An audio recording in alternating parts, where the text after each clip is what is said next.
Okay, last one.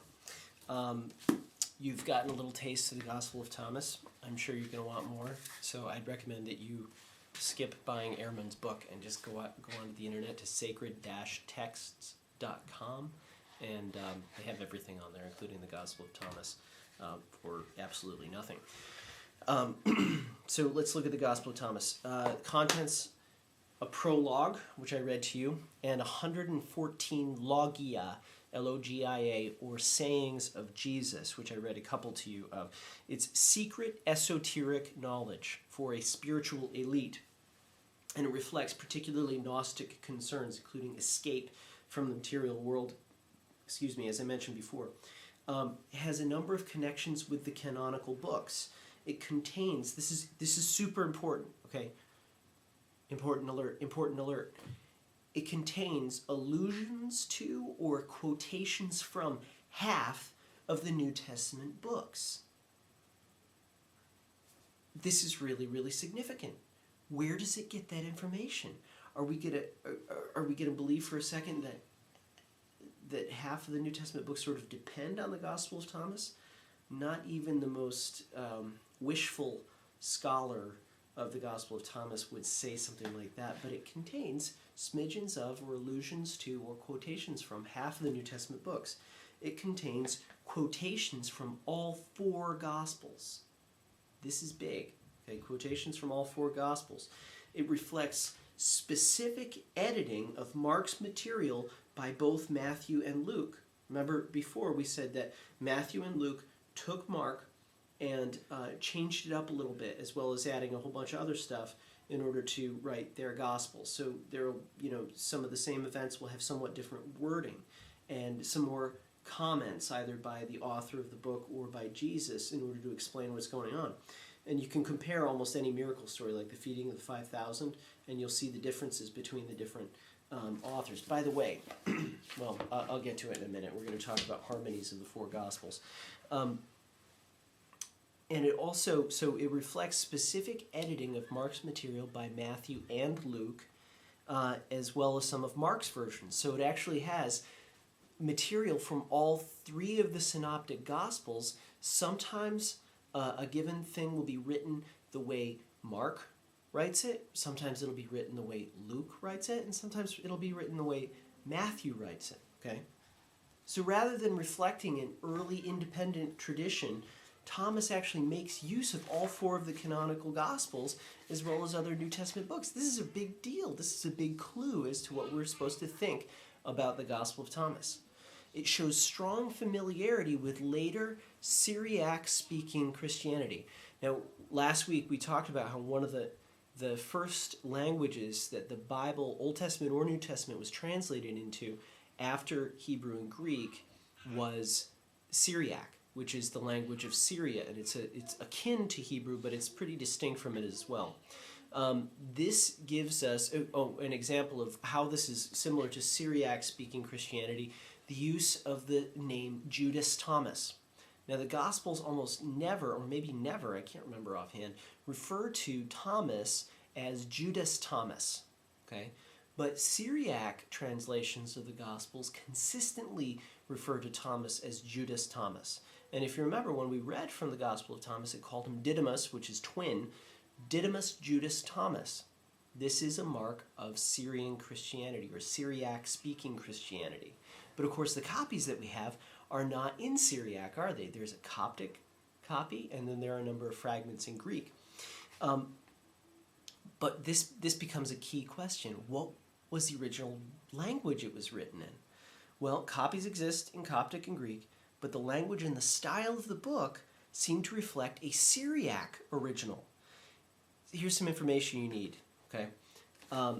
I said a minute ago we were going to talk about harmonies of the Gospels. Now here's an example of a modern day harmony of the Gospels. This is a great big huge book, synopsis of the four Gospels. What this is a harmony in English and Greek.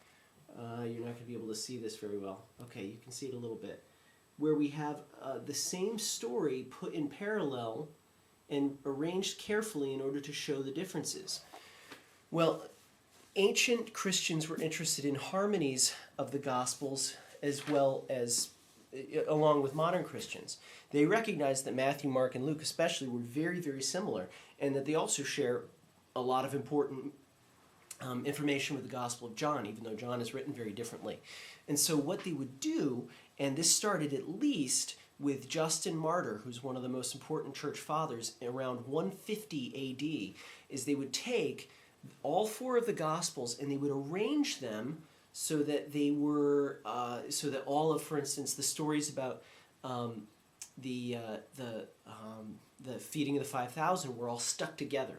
Okay, so instead of having four separate books end to end like we have in our Bibles, Matthew, Mark, then Luke, then John, what they would have is a single book, which would be a harmony of the four Gospels. And in fact, in Syriac, it was called the Gospel of the Mixed, and that's a good name for it.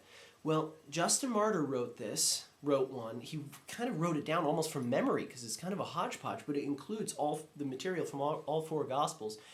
About 20 or 25 years later, his disciple, his student Tatian, wrote what's called the Diatessaron, which means literally in Greek, through the four. And it was a really, really important book because he wrote it in Syriac, and Syriac speakers did not have the Gospels in any form except for the Diatessaron for about 2 centuries after that. So when they read the Gospels, when they read about the life of Jesus, they didn't sit down and read Matthew or Mark or Luke or John. They read all four of them squished together in a certain way. And Tatian's work, the Diatessaron, is extremely important from a historical perspective, but also from a textual critical perspective. I won't get into that. So why do you need to know this? Here's why. One of the big questions about the Gospel of Thomas is, why are the sayings of Jesus in the order they are in? Okay. Well, a scholar a couple of years ago named Nicholas Perrin actually worked up sort of a test. He actually translated the Gospel of Thomas from the Coptic language, the complete copy that we have in Coptic, into Syriac, which sounds like a tremendous pain in the butt to me. What he found is 2 things. He found a high likelihood that a lot of the terminology and word order of the Coptic Thomas reflects a Syriac original. Let me give you an example of how this could work with a different language. Remember listening to wiretap recordings of some mobsters, and of course that's of particular interest to me. Wiretap recordings of some mobsters, and one of them was saying to the other, "Today, to my mother's I went."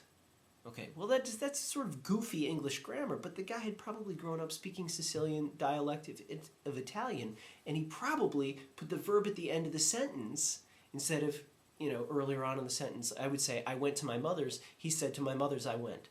Well, you can tell that his English reflects an Italian way of thinking and an Italian original thought. Well, the same thing happened with the Coptic and the Syriac. And the second thing is this.